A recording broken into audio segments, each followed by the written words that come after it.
She lent her last $10 to a stranger at the train station, not knowing he was a millionaire who'd come back to change her life.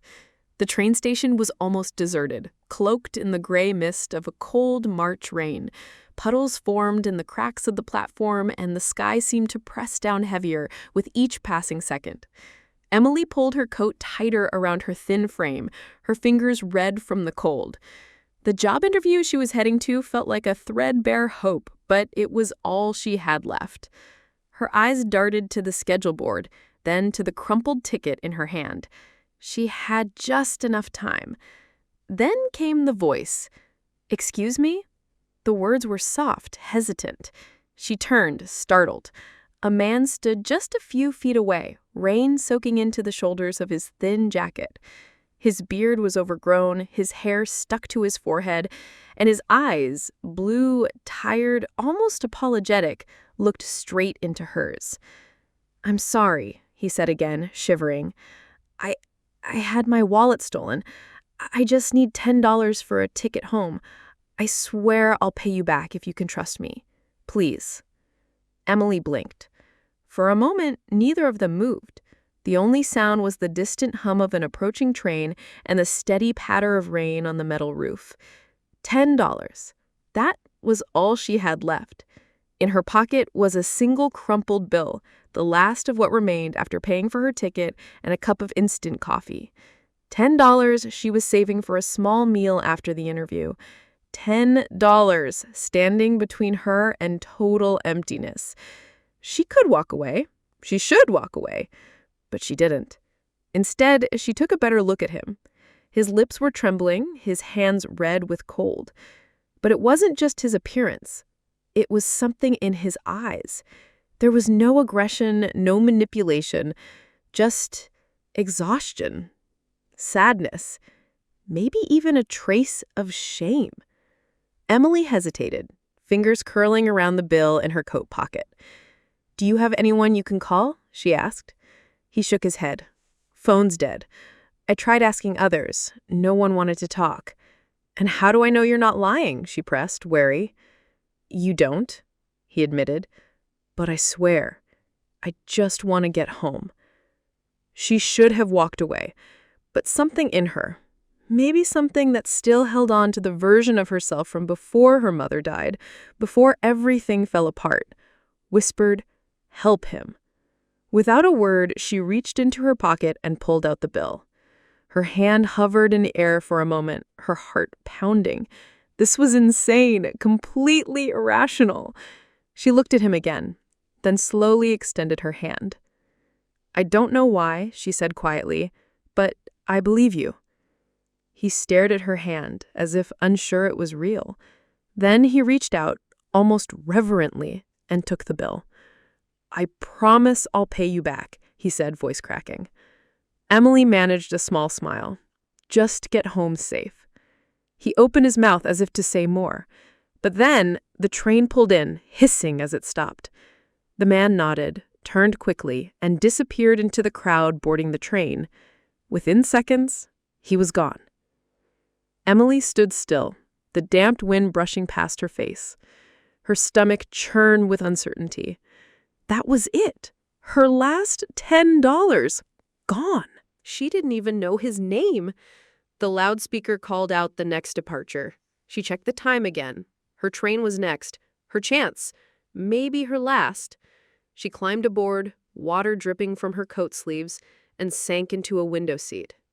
The rain blurred the glass as the platform faded behind her. She didn't know it yet, but that simple act of kindness, giving away her last $10, was the moment her life began to change. The morning after the train ride, Emily stood outside the office building where her interview was scheduled, heart pounding and hair still damp from the drizzle. Her stomach rumbled, empty.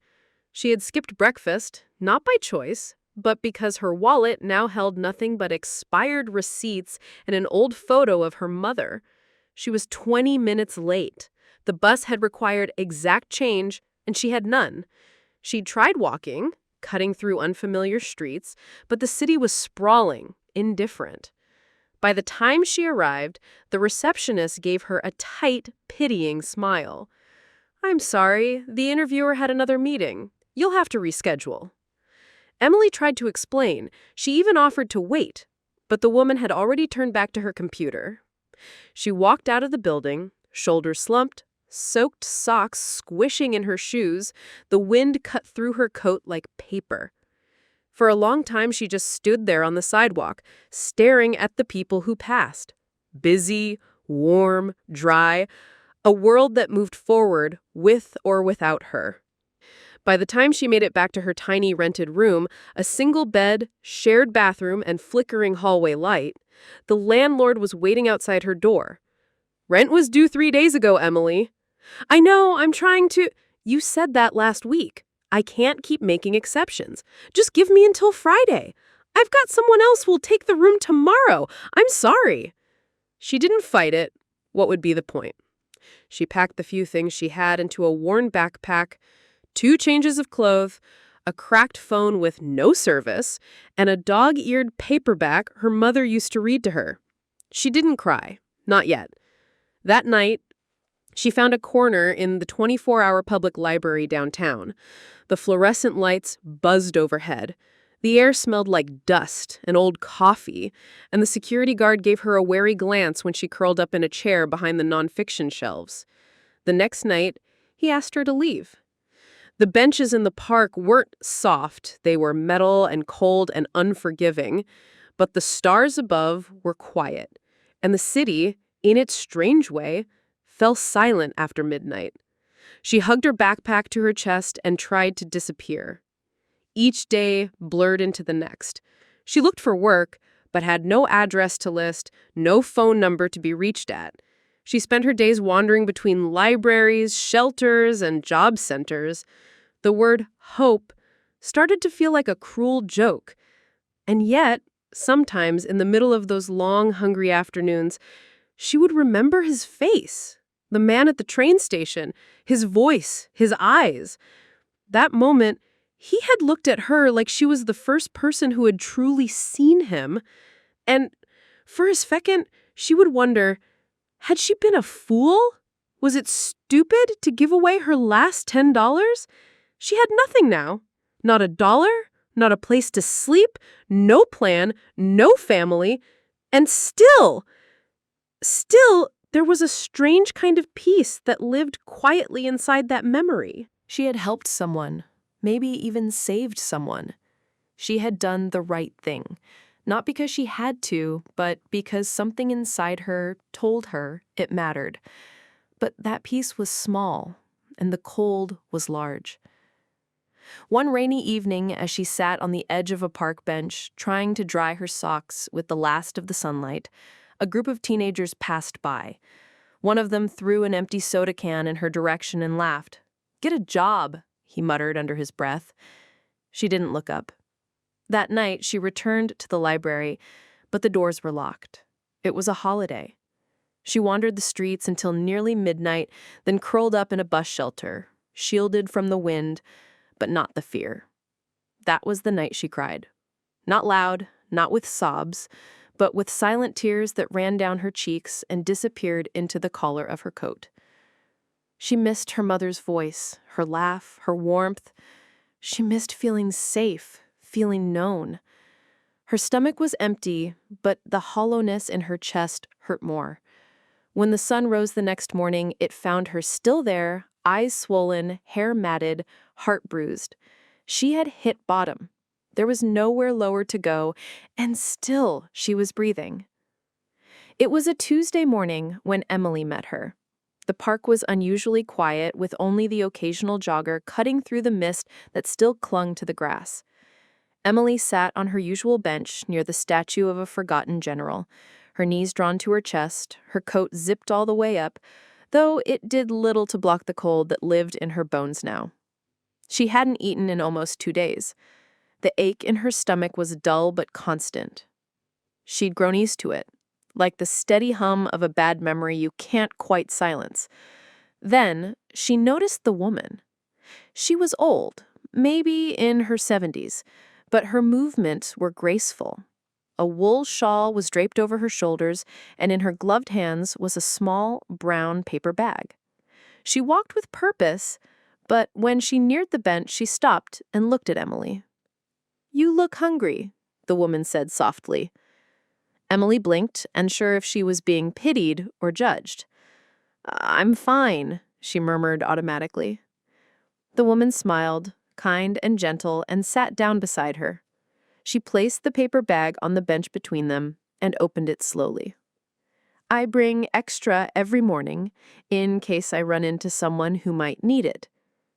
Inside was a sandwich, thick slices of bread, a little uneven but fresh, with ham and cheese and a smear of mustard. Emily stared at it. "I can't take that," she whispered. "Why not?" the woman asked. "Is your pride bigger than your hunger?" Emily looked away, ashamed. The woman waited, quietly, patiently. Finally, Emily took the sandwich. Her hands trembled as she unwrapped it. The first bite made her eyes sting. "Thank you," she said, barely getting the words out through the lump in her throat. The woman nodded. "There's a soup kitchen on Monroe Street, just a few blocks from here. They serve lunch, but they're always short on help. You looked like someone who could use a warm place and a purpose." Emily looked at her. "You think they'd let me volunteer?" "Ask for Carol," the woman said, standing. "Tell her Ruth sent you." Then she walked away. Emily stared after her for a long time, then looked down at the half-eaten sandwich in her lap. Later that day, she found the soup kitchen. The building was modest, a faded brick exterior with a peeling sign that read "Hope Table."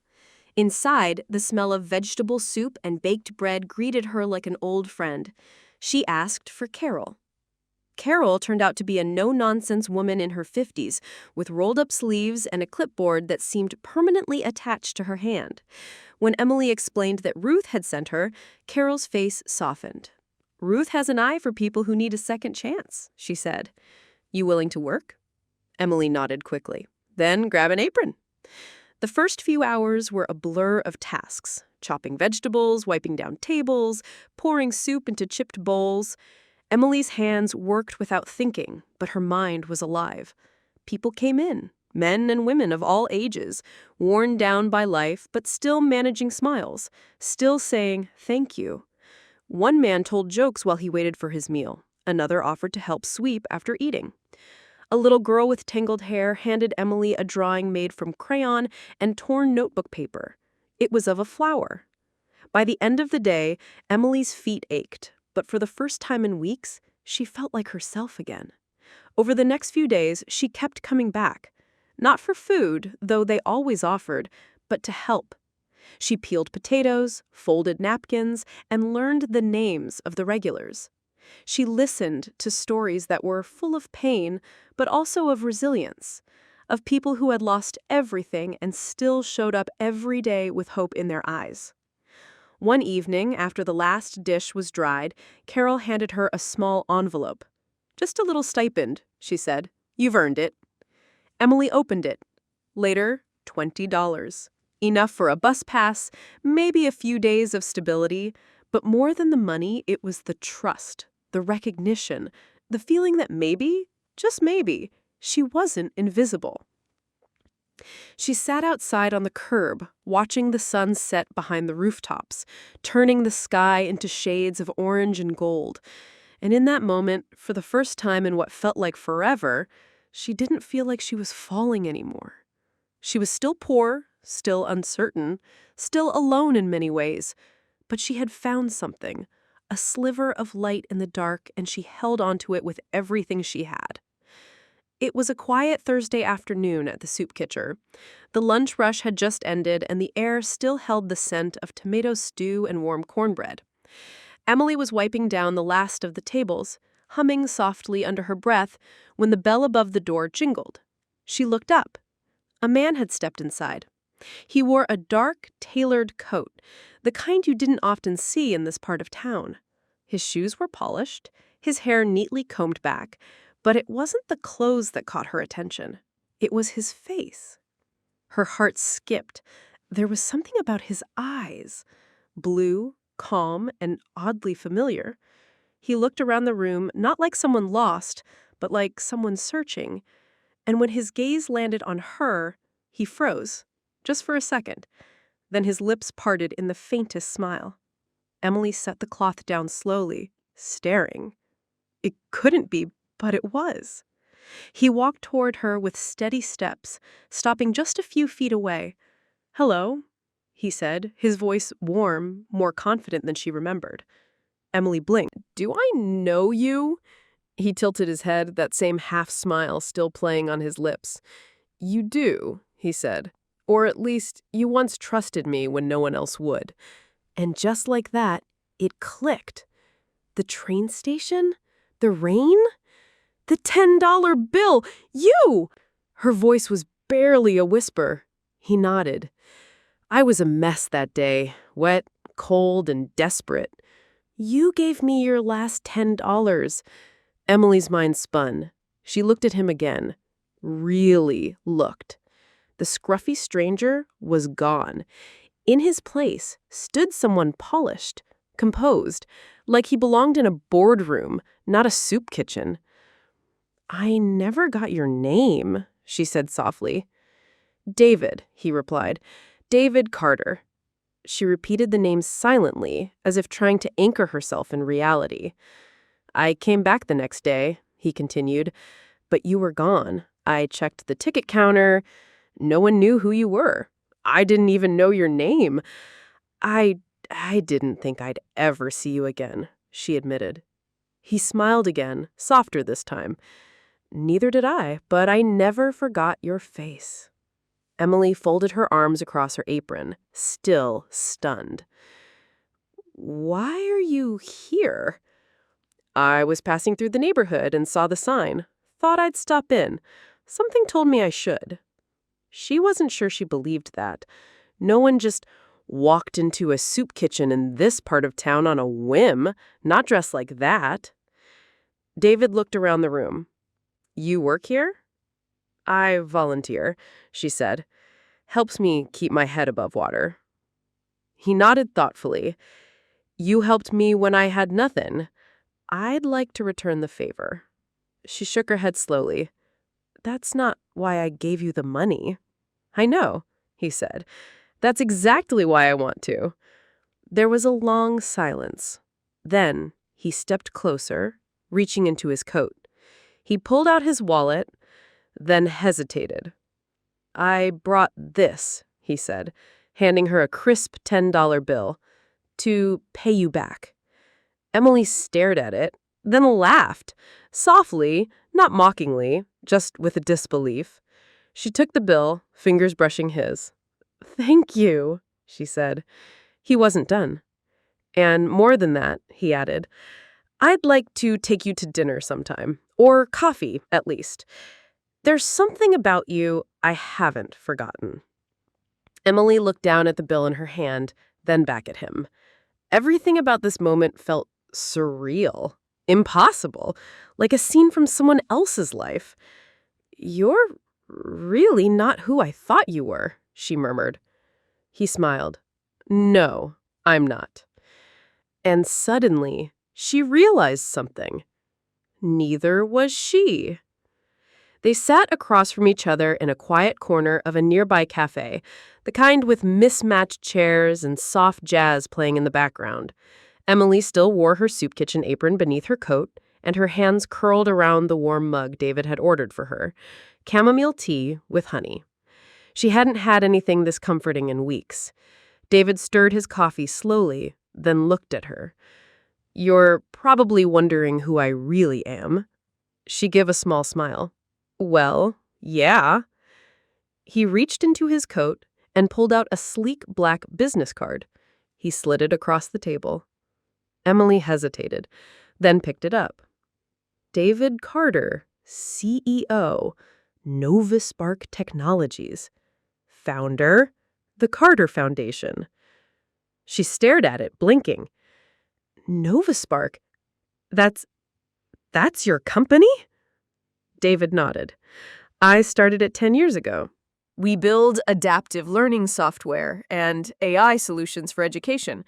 It took off faster than I ever imagined." Emily's mouth opened, then closed again.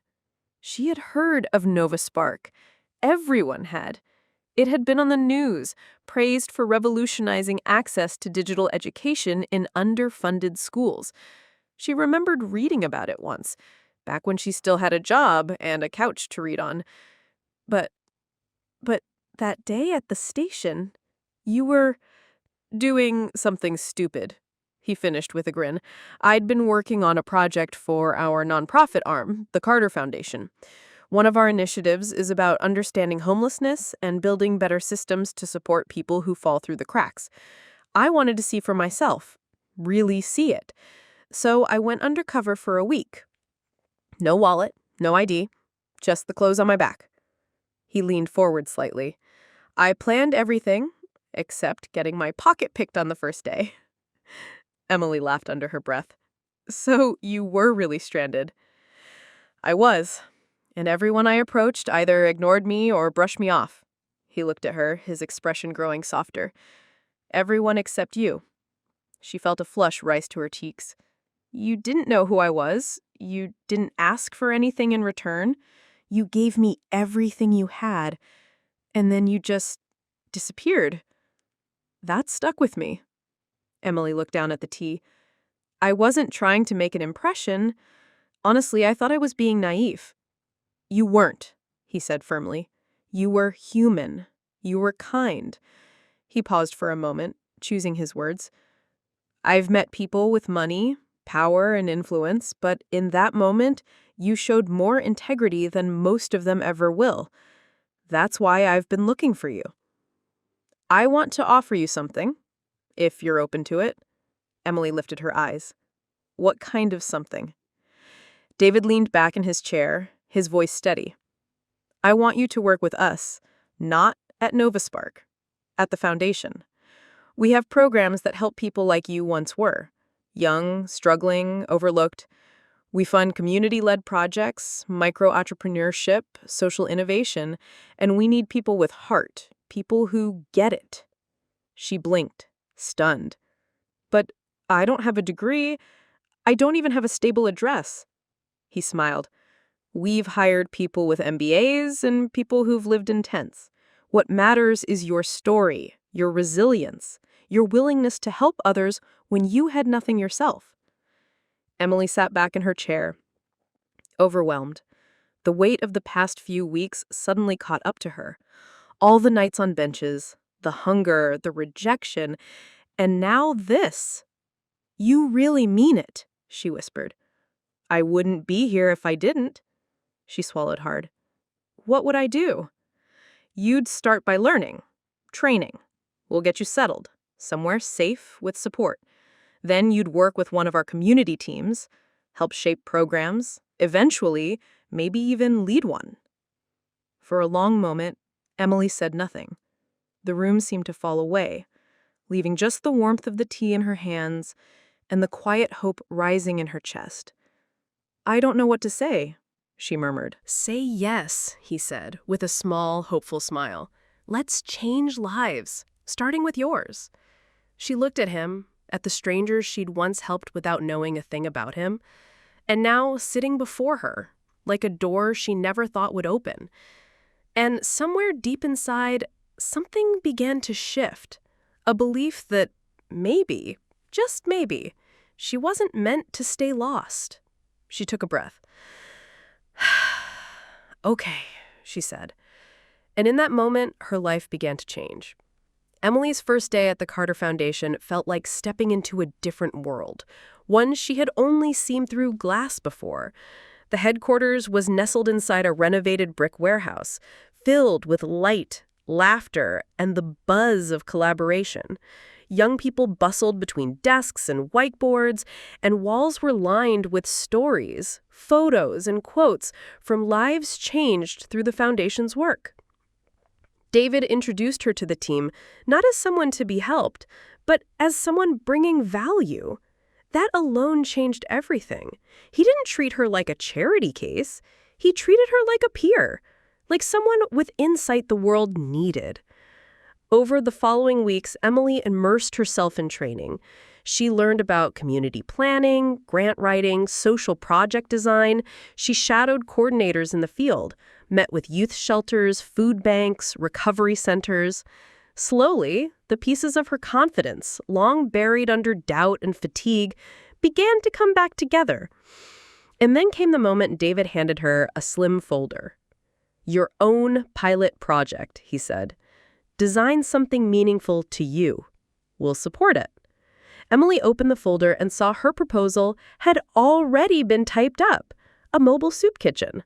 A van that could move between underserved areas, bringing hot meals and human connection directly to those in need, just like she had once been. The vision had come to her during one of her last shifts at Hope Table. She'd remembered the nights sleeping on benches, the shame of walking into fixed location shelters, the fear of being seen.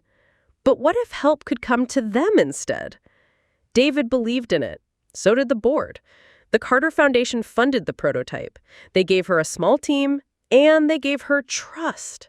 The first time she saw the finished van, painted sky blue with Open Hands Project written in gentle lettering across the side, she stood in the parking lot and cried.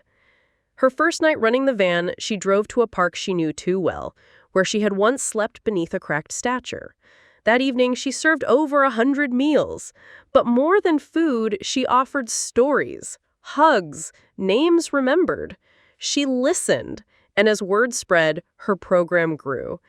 In the quiet moments between planning routes and chopping vegetables, Emily found herself seeing David differently. Not just as the man from the train station or the CEO who had changed her life, but as someone with a quiet, unwavering kindness.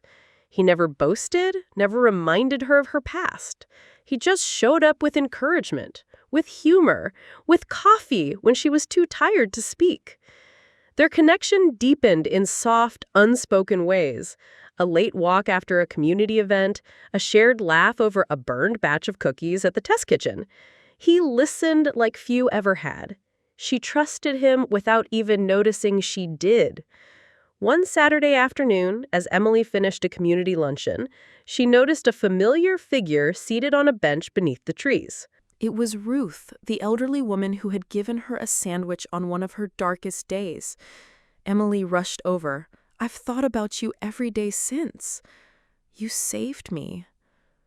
Ruth smiled gently. "All I did was feed a hungry girl." They sat together, catching up, the way long-lost friends do, and then Ruth chuckled, patting Emily's hand. "I hoped you'd find your way to David." Emily blinked.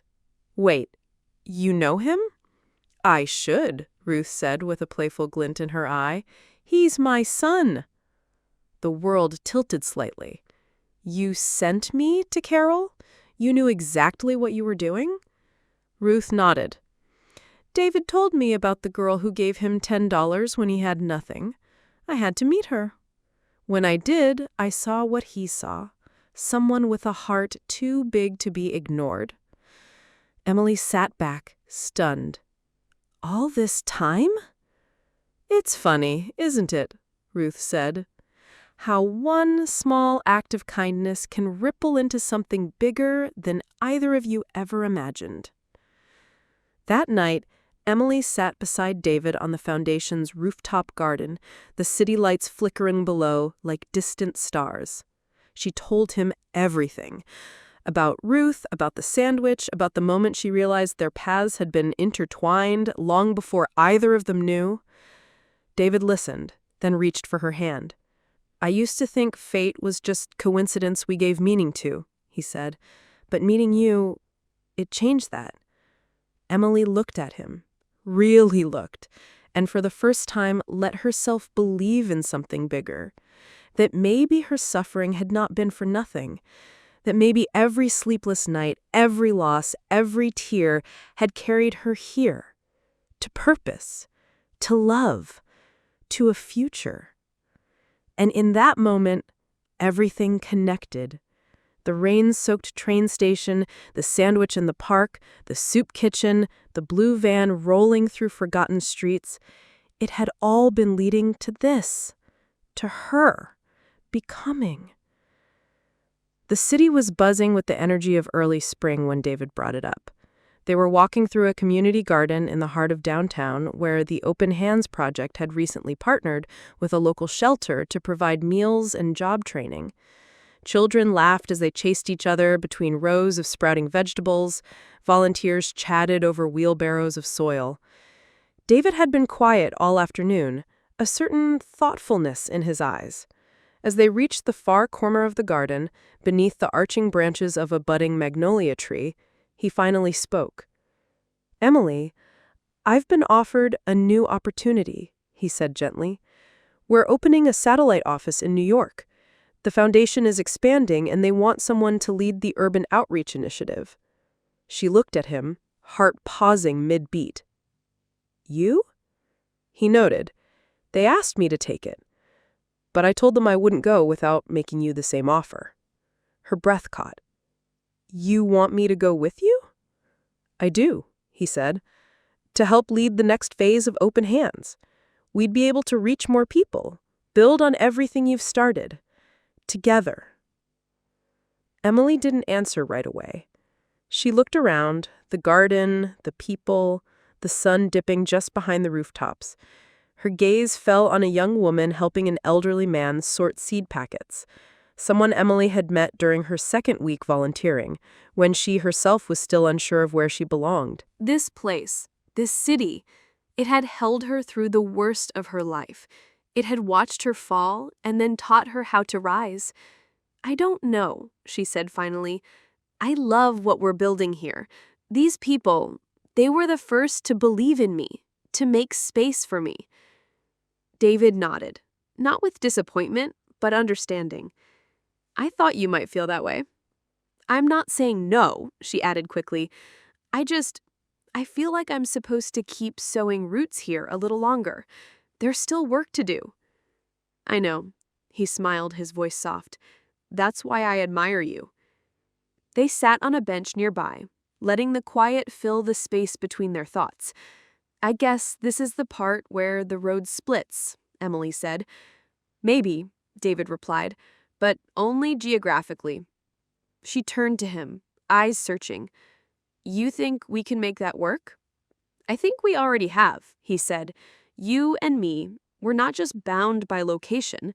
We're bound by what we believe in, what we've been through, and we'll keep building in different cities, maybe, but always together in some way." She smiled, a little sad, but deeply sure. "You're going to do amazing things there." "So are you," he said. Here they made a plan. David would move to New York in the fall. Emily would continue running the Open Hands Project in the city they both loved. They'd stay connected through weekly calls, joint initiatives, visits, and late-night texts filled with updates and dreams. Their story wasn't ending. It was simply evolving. And as they stood beneath the blooming tree, the wind lifting petals into the air around them, Emily knew one thing with absolute clarity. She wasn't losing him. They were just planting seeds in different soil. 1 year later, the city had changed, or maybe Emily had changed the way she saw it. The streets no longer felt like a maze of despair. They were filled with purpose, possibility, hope. The Open Hands Project had grown into something far bigger than she ever imagined. With expanded routes, a network of volunteers, and a rotating kitchen team, the mobile units now served over 2,000 meals a week. But it wasn't just food they offered. It was dignity, conversation, human connection. The national press had caught wind of the program, and last month she'd flown to Washington, D.C. to accept an award on behalf of the team, and national recognition for innovation in community outreach. As she stood at the podium, lights flashing and cameras clicking, she remembered the bench she once called home, the sandwich from a stranger, the $10 she thought she'd lost forever. Now, she was the director of a full-scale homeless support center, a space with showers, job training, mental health services, and art therapy rooms. The same hands that had once shaken with fear now carried keys to a place where people could begin again. And still, every morning, she started her day just like before. at the kitchen, tying on an apron, greeting the early guests by name. On the anniversary of the center's founding, the team organized a celebration. There were balloons, a banner that read, "1 year of open hands," and dozens of photos strung on a clothesline, capturing moments of meals shared, lives changed, smiles earned. Emily arrived late, having met with city officials about expanding their grant support. She stepped into the hall, heart full, eyes scanning the room. Then she saw him, David. He was standing by the serving table, holding a bouquet of wildflowers and something else in his pocket. His eyes locked onto hers, and suddenly the noise of the room faded away. He crossed the room slowly, smiling. He looked older, wiser, and more at home than she had ever seen him. "Hi," he said softly. She laughed through the sudden burn of tears. "You came back. I told you I would." The room quieted, as if sensing something more than a reunion. David reached into his jacket and pulled out a small velvet box. But before opening it, he also pulled out a crisp $10 bill. Unfolded, untouched. "I've been carrying this with me," he said, "for a year. Not because I needed to pay you back, but because I needed to remember the moment that changed everything." He opened the box. Inside was a simple, elegant ring. "You gave me something no amount of money could buy. Faith. When I had nothing to show for myself. Let me spend the rest of my life proving you were right." The room held its breath. Emmeline stared at him, speechless. The tears fell freely now, and she didn't try to stop them. She thought of the girl she had been, lost, tired, clutching a crumpled bill in the rain. She thought of the man she had trusted, not knowing he'd become the one to rebuild her world. "Yes," she whispered. "Yes." The applause erupted around them, but Emmeline didn't hear it. All she could feel was the warmth of his hand in hers, the thud of her heart, and the quiet truth that had carried her all this way. Later, as they stood beneath the string lights, watching the people they had helped dance and laugh and reclaim joy, Emily held the $10 bill in her hands one last time. She smiled. "A little kindness," she said aloud, "can be the beginning of a miracle." Thank you for joining us on this unforgettable journey of hope, kindness, and second chances. Emily's story is a powerful reminder that even the smallest act of compassion, a single $10 bill, can ripple through time and change lives in ways we never imagine. If this story touched your heart, don't forget to subscribe to Soul-Stirring Stories for more true-to-life tales that inspire, heal, and awaken the soul. We believe in the power of storytelling to bring light to the darkest corners, and you being here means the world to us. Until next time, stay kind, stay hopeful, and remember, your story matters too.